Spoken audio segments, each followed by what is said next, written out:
चुकून मिस्टरांना विचारलं की रात्रीच्या जेवणामध्ये काय बनवू, तर ते बोलले काही नाही, सोपं सोपं बनव. म्हटलं सोपं म्हणजे नेमकं काय? तर बोलले बिर्याणी बनव. आता बिर्याणी कधीपासून सोपी झाली काय माहिती. बिर्याणी बनवण्यासाठी मी सगळ्यात अगोदर लागणाऱ्या भाज्या घेऊन आले. मी इथं व्हेज बिर्याणी बनवणार होते. आता तुम्ही याला पुलावही म्हणू शकता, पण मी तर बिर्याणीच म्हणते. सगळ्या भाज्या आणल्या, त्या मॅरिनेट करून ठेवल्या मस्तपैकी मसाले आणि दह्याचं कोटिंग करून. त्यानंतर मग सगळ्या छानपैकी परतून घेतल्या आणि तांदूळ मी ऑलरेडी शिजायला घातलेला होता, तो पण शिजलाच होता. आणि तो शिजलेला तांदूळ ना, तो जवळजवळ 80-90% शिजला होता. तो मी मस्त काढून घेतला. आता बिर्याणीची रेसिपी आहे, अगोदरही मी शेअर केली होती, पण आता थोडक्यात सांगते.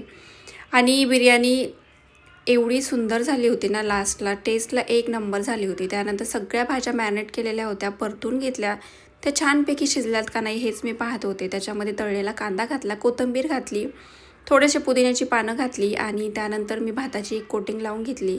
आणि हा सगळा भात याच्यावरती टाकून ना, मी त्याच्यावरती झाकण ठेवून दिलं. वरती कांदा आणि कोथिंबीरचं गार्निश केलं आणि थोड्या वेळ झाकून ठेवलं. आता तो झाकून ठेवलेला शॉट काही दाखवला नाही आणि बघताय तर एवढी छान बिर्याणी आणि त्यासोबत कोशिंबीर आणि टेस्टला पण खूप छान झाली होती.